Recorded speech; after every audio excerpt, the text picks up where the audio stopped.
Animal film पर बात करेंगे। सबसे पहले तो बहुत ज़रूरी बात कि कच्चे दिल वालों के लिए फिल्म नहीं है। कैसी फिल्म है? मादक फिल्म है, नशीली जहर फिल्म है। अगर आपको विष पीना हो तो आप उसको देखो।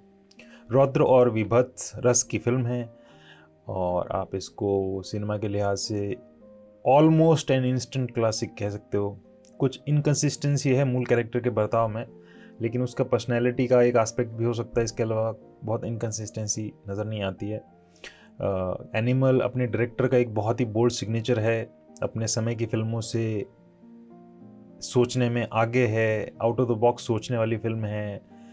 इसमें नज़र आता है कि एक डायरेक्टर अपने आइडिया को लेके गजब का कमिटमेंट रखता है, बहुत ज़िद्दी है और फिल्म के हर एक फ्रेम में वो अपनी ऊर्जा डालता है। पॉलिटिकल करेक्टनेस को वो एक गाली भी देता है। भद्दा इशारा फिल्म के शुरू और अंत में वो पॉलिटिकल करेक्टनेस रखने वाले लोगों के लिए करता है, फिल्म आलोचकों समीक्षकों के लिए करता है और प्रगतिवादियों के लिए करता है। बाकी आप इस फिल्म को जाके स्वयं देखें, जैसा कि मैं हमेशा कहता हूँ, और अपनी राय बनाएं। अब मैं विस्तार से फिल्म पे बात करना चाहूँगा।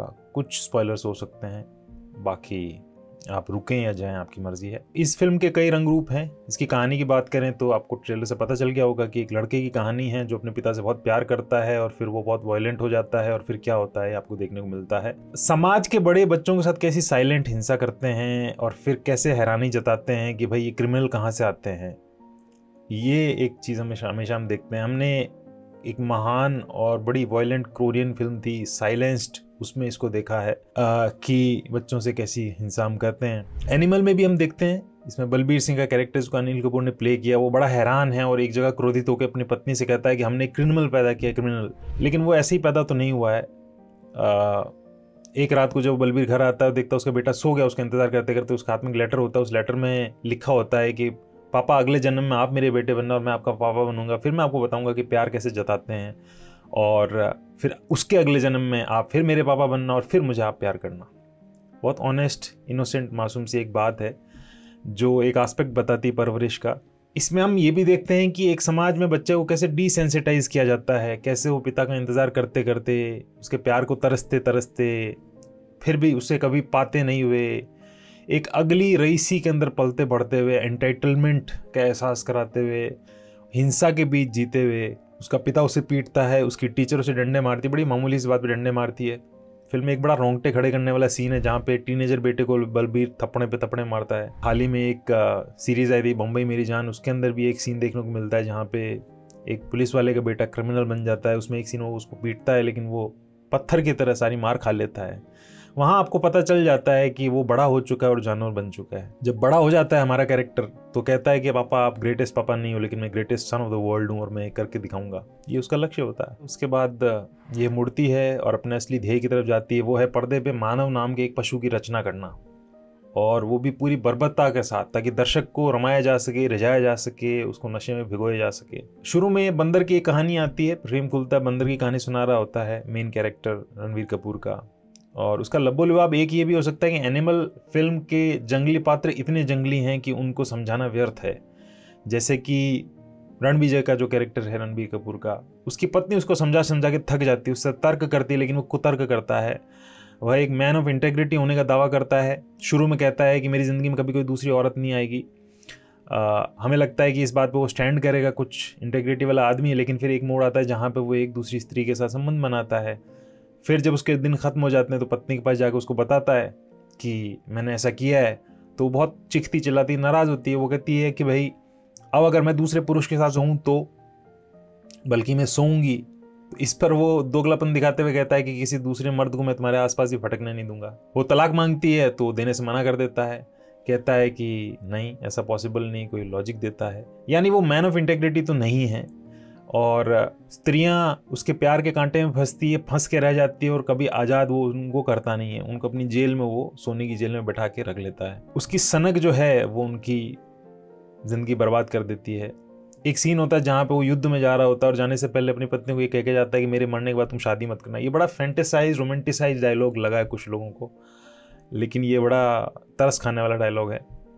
फिल्म देख के लगता है कि क्या संदीप रेड्डी वांगा ये कहने की कोशिश भी कर रहे हैं कि ऐसे जानवरों को कभी जन्म नहीं देना है ऐसा महज। जन्म माने हमारा समाज कभी इतना असंवेदनशील न हो कि हमारी परवरिश इतनी ख़राब ना हो कि बच्चे जानवर बना दिए जाएं, ऐसे पात्रों जैसे बना दिए जाए जो इस फिल्म में नज़र आते हैं। लेकिन फिर डायरेक्टर है वो बोल्ड भी होना चाहता है, वो ये भी कहता है कि मुझे पॉलिटिकल करेक्टनेस में मत बांधो, मुझे मुक्त होकर पेंट करने दो इस कैनवस पर, मुझे मुक्त होकर कहानी कहने दो, अपनी कमियों के साथ, अपने केओस के साथ मुझे इस पर्दे पर खाली हो जाने दो, मुझे एंटरटेनिंग नशीली फिल्म बनाने दो जिससे मैं पैसा भी कमा लूँ और अगर हो सके तो अमर भी हो जाऊँ। लेकिन ये सब संभव नहीं होता, दोनों हाथ में लड्डू नहीं होते, अमरता इतने सस्ते में नहीं मिलती और इस रास्ते पे नहीं मिलती है। अंगुलीमाल की सिर्फ कहानियाँ हमने सुनी हैं, एक आदमी जो लोगों को लूटता था, औरत बच्चों को नहीं बख्शता था और उनकी अंगुलियां काट के गले में माला लटका के घूमता था। उसको देख के, यह फिल्म देख के विजुअली बित्ता सा एहसास होता है कि वो कैसा रहा होगा। लेकिन ये जो बित्ता सा भी कह रहा हूँ, इसे छू पाना विजुअली बहुत विराट छू पाना है। एनिमल फिल्म का जो मुख्य पात्र है रणविजय का, वो एक राक्षस है और फिर उससे बड़ा राक्षस उसी का एक स्वरूप है, फिल्म के एंड क्रेडिट्स में भी नजर आता है, जिसको आप प्रोबेबली मिस कर देंगे, जो इसके अगले भाग एनिमल पार्क में नजर आएगा। एक पादरी होता है फिल्म में जो संसार के सब अपराधी और बुरे से बुरे लोगों को अपने पास बुलाकर उनसे कन्फेशन कराता है। वो पादरी होता है, वो इससे मिलने के बाद उल्टियाँ कर रहा होता है, पसीने से लथपथ होता है, काँप रहा होता है, और वो पादरी किसी से कहता है he is a Satan, I declare today he is a destructive force. और आपको एक अंदाज़ा होता है कि उसके सामने होने का एहसास क्या है। लेकिन किरदार है ये एक स्ट्रॉन्ग ओपिनियन वाला किरदार भी है हर चीज़ को लेके, और इसका जो सोचना है वो गंभीरता से लिया जाए या फिर वो कुछ फेंकता भी है इधर उधर प्रभावित करने के लिए, वो आपके राय की चीज़ है। पर यह है कि ये पात्र जो है ये एक अल्फा मेल की परिकल्पना बताता है पुराने दिनों की। बर्बर जंगली दिनों में जाके वो तब के समय काल के अनुसार ऐसा होता था, ऐसा मेल होता था, और लिटरल मीनिंग में जाके बताता है। और वो लिटरल मीनिंग उसकी सोच का ये होता है कि वो जानवर या पशु ही है। वो बोलता है कि अल्फा को कुछ कमज़ोर लोगों से जलन हुई तो फिर पैदा हुई पोइट्री कि मैं तेरे लिए चांद तारे तोड़ के ले आऊँगा। वो एक पोइट नहीं है, वो एक मर्द है। कैसा मर्द है? माइकल रोस्कम की एक गजब की बेल्जियन क्राइम थ्रिलर फिल्म थी बुल हेड, उसमें किसान जैकी होता है। उस जैकी के अंदर जो पशुओं जैसे हार्मोन लबालब भरे होते हैं, वो वैसा ही मर्द है। वो पोइट नहीं है, वो वैसा मर्द है। वो गीतांजलि से मिलता है, एक प्यारी सी लड़की उसको मिलता है, उसे देखता है कि स्ट्रेट परिवार से है, हम थोड़े से वैसे बैकग्राउंड के हैं, ठीक है, दिखती सुंदर है। उसको कहता है you have got a big pelvis, healthy babies पैदा होंगे, जैसे कि सिर्फ मानव जीवन का यही उद्देश्य रह गया, बच्चे पैदा करना। एक जंगली भौतिक अवधारणा, लेकिन आप देखेंगे तो आपको बड़ा थ्रिल महसूस होगा। मानव इवोल्यूशन से आगे बढ़ा है, ये पात्र डिवोल्यूशन पर रुका हुआ है। गीतांजलि को प्ले किया रश्मिका मंदन्ना ने। गीतांजलि का किरदार है, जैसे कि शिकायत रहती है इस डायरेक्टर की फिल्मों से कि बहुत ताकतवर और सुलझा हुआ समझदार किरदार नहीं है, वो पुरुष पे डिपेंड करने वाला किरदार है। वो सुलझी हुई लड़की नहीं है। पहले एक लड़के से 7 दिन बात करके उससे रिश्ता हो जाता है, फिर ये लड़का आता है और उसको अल्फा मेल वाली स्पीच देता है रणविजय, और फिर दोस्त के दोस्त भाई नहीं होते हैं, ये स्पीच सुनाता, वो इम्प्रेस हो जाती है और शादी तोड़ के घर छोड़ के आ जाती है, इसे शादी कर लेती है।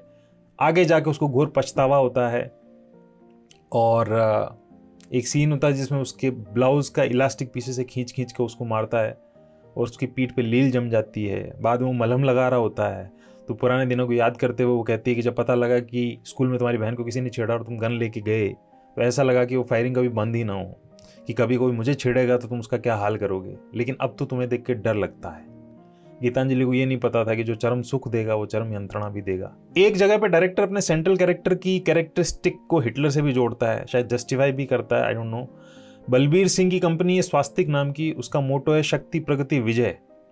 जब रणविजय पिता पर हमले के बाद लौट के आता है और देखता है कि मजदूर है वो काम बंद करके बैठे हैं, और उसको उसका बहनोई भी हाशिए पर डाल देता है कि भाई तुम मिल नहीं सकते हो, उसको किनारे अपमानित सा करता है। तो क्या ये वर्ल्ड वॉर 1 के बाद वाला हिटलर होता है जो वर्साई की संधि के बाद अपमानित महसूस करता है और बदला लेना चाहता है, और उसके बाद से अपने भाषणों से जर्मनों को सम्मोहित करना शुरू करता है। रणविजय भी इस सीन में आगे जाके मजदूरों की ड्रेस पहन के एंटर करता है और पोडियम पे जाता है, माइक के आगे खड़ा होता है, पीछे लोगो लगा होता है जिस पे सब लिखा होता है, और उस लोगो पे स्वस्तिक का साइन बना होता है, और ये बड़ा विलक्षण रिजेम्बलेंस देता है। पूरा भाषण देते हुए वो वैसी मुद्रा बनाता है, मुट्ठी उठाता है जैसे हिटलर उठाया करता था, और हम ये संदर्भ मिस भी ना कर दें, हम कहें कि नहीं ये तो एक कोइंसिडेंस है और ये तो कुछ और ही है, हम मिस ना कर दें। इसलिए डायरेक्टर अगले एक सीन में बताता भी है कि रणविजय का कैरेक्टर कहता है कि स्वस्ति के निशानों में फ़र्क है, और वो हास्य विनोद में अपने दोस्तों से ये बात बोल रहा होता है, लेकिन ये संकेत संभवतः इसी बात का रूपक है कि रणविजय में भी हिटलर जैसी एक एनिमल स्ट्रीक है। एक प्रमुख दृश्य है जहाँ केजीएफ की तर्ज पे एक बड़ी मेहमत मशीन गन वो बनवाता है, और उसका जो महाराष्ट्रियन सप्लायर होता है उपेंद्र लिमिया ने जिसको प्ले किया है, वो कहता है कि दिल्ली में परिकल्पित है, बेंगलोर में निर्मित है, महाराष्ट्र में असेंबल की गई, 100% मेड इन इंडिया, आत्मनिर्भर भारत। ऑब्वियसली हंसी छूटती है। एनिमल है वो हिंसक विभत्स सिनेमा की दुनिया में भी आत्मनिर्भर भारत का एक ताकतवर नमूना है कि हम भी क्या कर सकते हैं, कि जब सब किया जा चुका है, एक्सप्लोर किया जा चुका है, तो हम भी कितना इनोवेट कर सकते हैं। कोरियन सिनेमा के जो चाकू, ब्लेड और फरसों वाली जो मार्केट होती है, विजुअली स्टनिंग लगती है, जिसकी तारीफ की जाती है, जैसे कि अ मैन फ्रॉम नोवेयर का अंतिम फाइट सीन आप देख सकते हो। उसी से प्रेरणा लेते हुए होटल कॉरिडोर वाला सीन आता है एनिमल फिल्म में, जहाँ अर्जुन वेली वाला गाना आता है और रणविजय कुल्हाड़ा लिए दर्जनों अजीब हेलमेट वाले लोगों से भिड़ जाता है, और वो रौद्र वीर रस का एक अद्भुत सीन होता है। इंडियन फिल्मों के लिहाज से बड़ा स्टनिंग सीन होता है।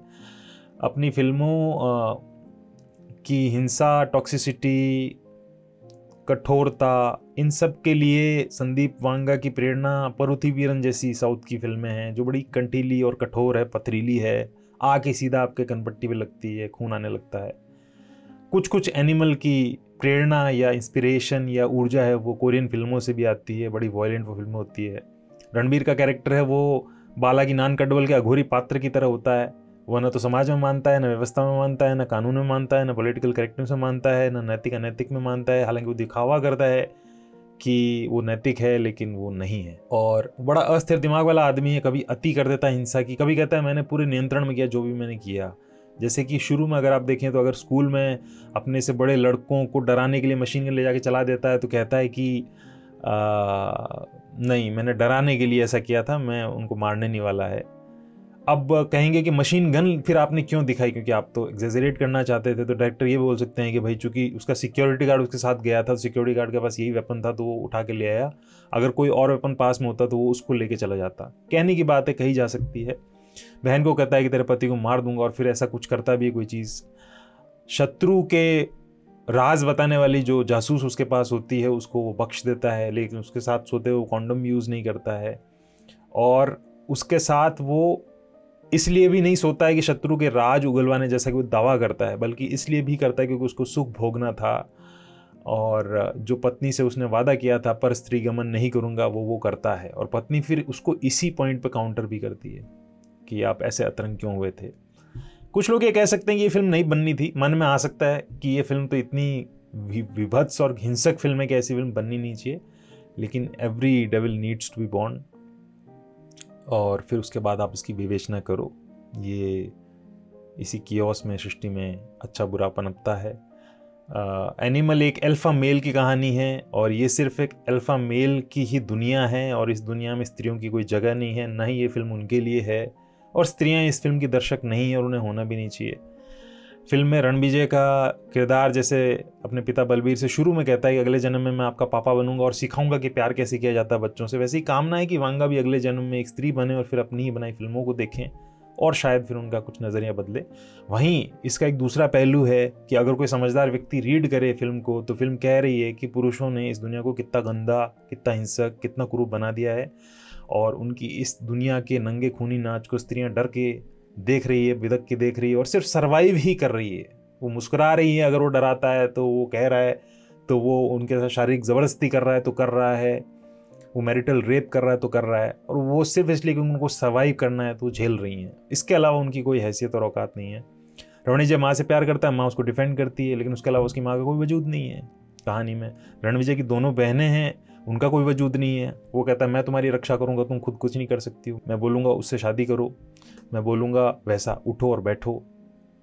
पत्नी का कोई वजूद नहीं है, प्रेमिका का कोई वजूद नहीं, सारी स्त्रियां नाचीज़ हैं।